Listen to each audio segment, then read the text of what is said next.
Welcome to the Rim Break Rodeo. We hope this video helps. In this video, I will show how to replace RAM 2500 key fob battery full guide.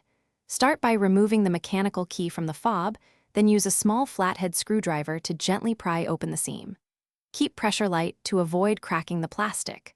Remove the old CR2032 battery, note its orientation, and insert the new battery the same way.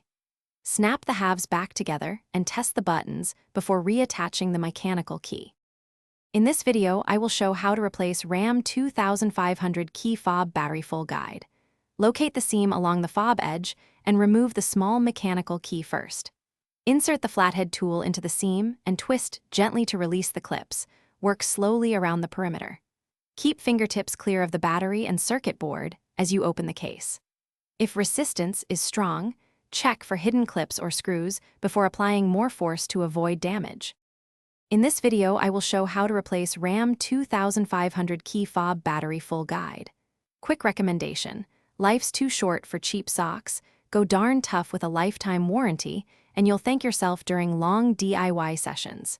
If you're finding this video helpful, please subscribe and like to support the channel. Check the description for the link and other deals related to tools and parts. Now let's get back to the video. In this video, I will show how to replace RAM 2500 key fob battery full guide. With the case open, locate the round CR2032 battery and gently lift it out, noting which side faces up.